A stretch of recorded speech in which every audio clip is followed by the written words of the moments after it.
Season's greetings, everyone. I'm Joshua Orro, the Mustang Prince, and welcome to Mustang Prince Oral Reports. Now, for today's blog, I like to talk about one of my favorite Christmas stories, starring a greedy green character who nearly ruined Christmas. That's right, we're going to talk about the Grinch, from How the Grinch Stole Christmas. Written and illustrated in 1957 by my childhood favorite author Ted Geisel, aka Dr. Seuss, the story follows the Grinch, a grouchy, solitary creature who attempts to put an end to Christmas by stealing Christmas-themed items from all the homes of the nearby town of Whoville on Christmas Eve. One thing I didn't really realize about the book up until a few years recently is that the book criticizes the commercialism of Christmas. However, during my childhood, I was not introduced to the Grinch by reading the book or watching the 1966 animated Chuck Jones film. Nope. Instead, I was introduced to the character by watching the 1994 documentary In Search of Dr. Seuss. And according to said documentary, The Grinch was technically Dr. Seuss's second favorite story that he ever written, due to it being a way of getting the Christmas selling and commercialism off his chest.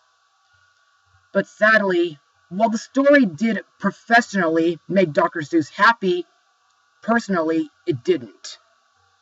Because, as said during my Lorax blog, the late 1960s were very tough on Dr. Seuss. His first wife, Helen Palmer, passed away in 1967 from suicide with an overdose of barbituric acid, and within a year, so did his father Theodore. As for what I think of the story, well, as said earlier, it is one of my favorite Christmas stories, and in the words of Dr. Seuss's stepdaughter, Lark Diamond Cates, the Grinch is basically Dr. Seuss on his bad days. Plus, it was very interesting that the story was referencing him when the Grinch said that he had been putting up with Christmas for 53 years, due to Dr. Seuss being 53 years old at the time when he wrote the story. Plus, I think the 1966 Chuck Jones special is a Christmas classic, especially with Boris Karloff voicing the Grinch and narrating the story. And I think June Foray, who sadly passed away last year, did a sweet job voicing Cindy Lou Who. Plus, songs like You're a Mean One, Mr. Grinch, sung by Thurl Ravenscroft, and Welcome Christmas are such classic Christmas songs. After the special, aside from being in the wobulous world of Dr. Seuss, getting a stage musical, and a special Christmas event at Universal Studios, the Grinch got to appear in a Halloween special called Halloween is Grinch Night, and a crossover movie called The Grinch, Grinches the Cat in the Hat. And then, in December of 2000, director Ron Howard gave us a live-action take on the story, starring Jim Carrey, Christine Baranski, Taylor Momsen, Bill Irwin, and Jeffrey Tambor. To me, this movie is really amazing and hilarious. And another thing, I think Jim Carrey had a lot of fun playing as the Grinch. Also, during the same year, the Grinch became a titular character in my first choir show at school called The Grinch Who Stole the Season, where I was a soloist for the You're a Mean One, Mr. Grinch song. And it's also where I was introduced to such wonderful holiday songs that held a very special place in my heart, like Season of Celebration, Perfect Winter Day, Green and White, Kindled by the Flame, Zoot Suit Santa, Jamaican Noel, and of course, my favorite, light the candles all around the world. Also, during my time performing with my musical theater village friends, I got to play as the Grinch in Seussical the Musical in 2012 and 2016. And I'll never forget what my parents and sister said to me in a theater ad.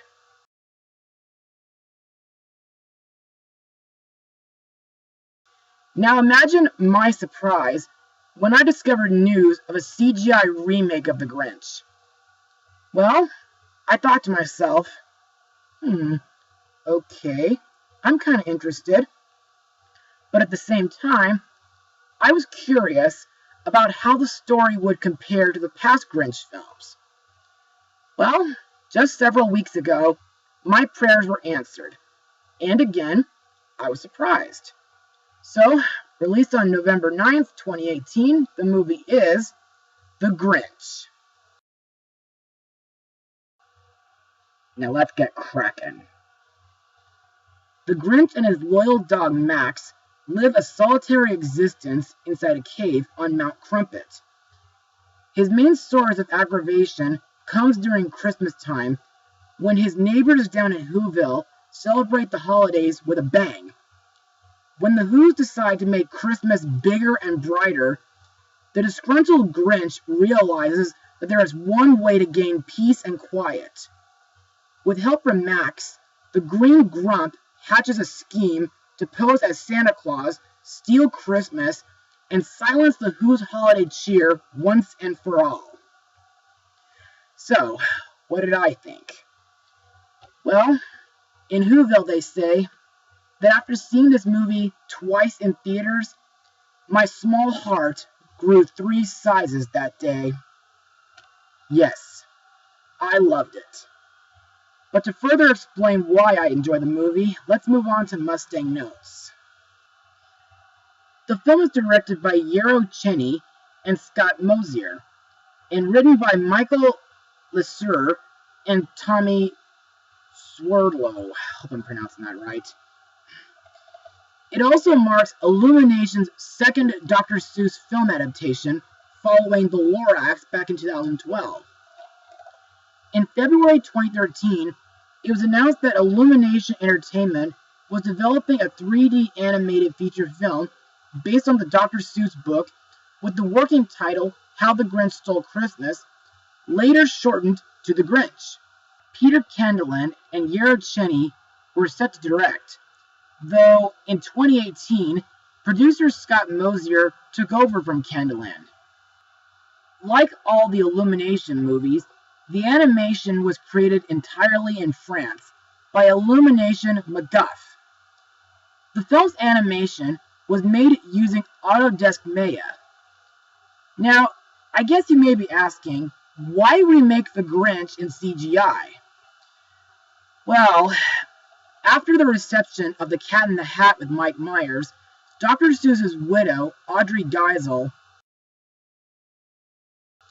banned all of her husband's stories from live action. And while I do like the live action Grinch film, I think Dr. Seuss's books in animation is a much better idea. And like The Lorax from 2012, I think Illumination did a great job with the animation. For example, I really like how Whoville looks in this version. It almost feels like it's staying true to the original book's illustrations. And I think the Who's look great too. Also, I think the Grinch's cave on Mount Crumpet looks pretty similar to Gru's house in Despicable Me. The score for the movie was composed by Danny Elfman. And in my opinion, I think he did a great job. But aside from that, this movie includes You're a Mean One, Mr. Grinch, sung by Tyler, the Creator, which, in my opinion, is an okay cover, but the original cover by Thurl Ravenscroft can never be topped. Plus, there's the classic Welcome Christmas song sung by the Who's of Whoville. Now, I was really surprised when this song came up, and it really did make me cry in happiness. What's more, there are a few classic Christmas songs that could be heard throughout the movie, like Deck the Halls, Jingle Bells, The Christmas Song, God Rest You Merry Gentlemen, and, surprising of all, my favorite things from The Sound of Music. Yeah, to me it's kind of peculiar how folks consider this song as a Christmas song when it's actually not. It's more like a song to make children feel better after being scared. As for the story, well, while most of it feels pretty reminiscent of the book and the past film versions, I think the way the story is in this film is much better. For example, the movie has a 5-day-long story period, which gives the movie more pacing and more things to work with.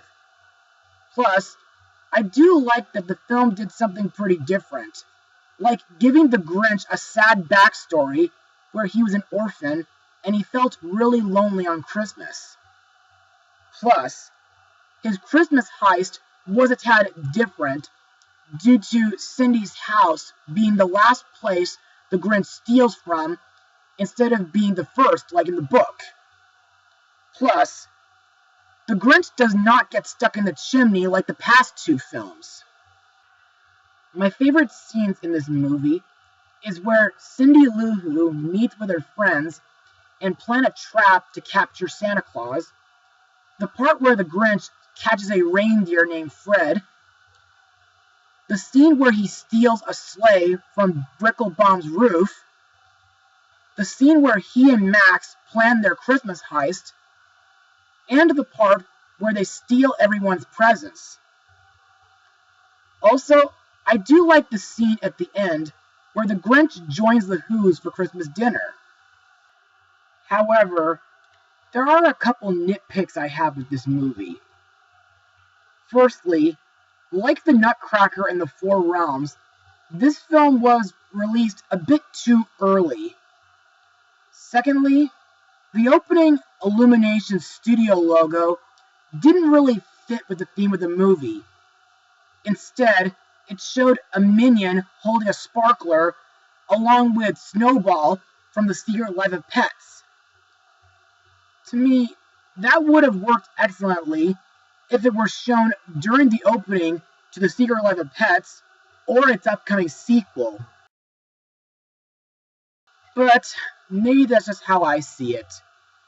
Anyway, let's move on to the characters and their voice actors. Our titular character, the Grinch, is voiced by Benedict Cumberbatch, aka Dr. Strange from the Marvel Cinematic Universe. And he voiced Smaug from the Hobbit trilogy. Just like his previous versions, the Grinch is mean, grouchy, and really hates Christmas. However, in this version, even though he's mean, he still has some goodness to his dog. And while he's hating Christmas throughout the movie, he somehow secretly wishes to fit in with the Who's of Whoville.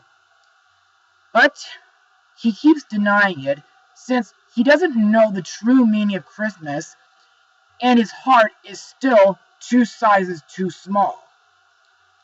In my opinion, the Grinch's personality is pretty similar to Gru from Despicable Me.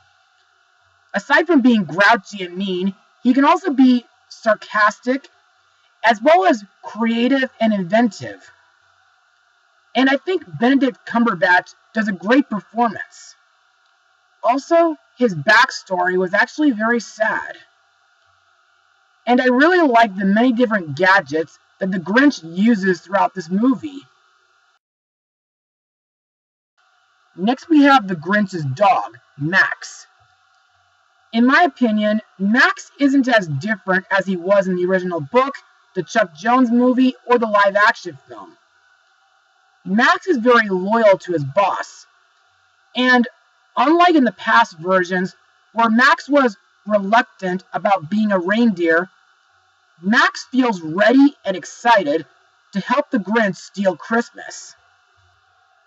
By the way, there's something that's been in my mind ever since I read the book.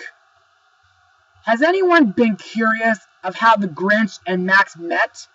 I mean, neither the book or the film versions ever explain that.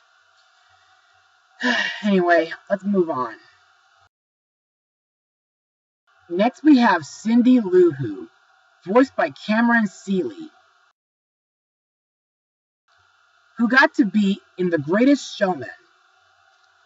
In this film, Cindy differs further from her previous incarnations.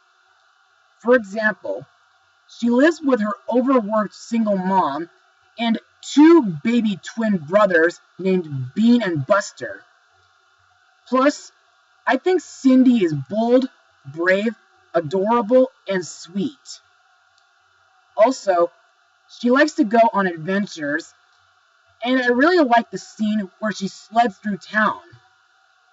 When Cindy goes out to mail her letter to Santa Claus, the Grinch sarcastically remarks that she should talk to Santa in person. With help from her friends, Cindy Lou puts together a plan to capture Santa Claus when he comes to her house on Christmas Eve. This, of course, leads to the scene from the book where she encounters the disguised Grinch, who has fallen for her trap. Her request for Santa to help lighten her mother's workload touches the Grinch's heart and leads him to rediscover his actions. After the Grinch returns everything that he stole, Cindy Lou invites him to her family's Christmas dinner. Now that was very sweet of her.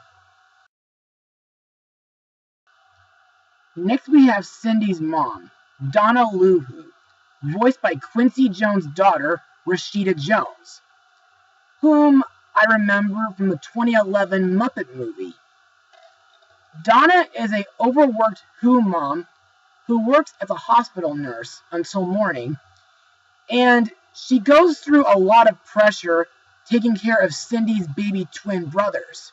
However, Donna really loves her children and does everything to the best of her ability to be happy, especially on Christmas.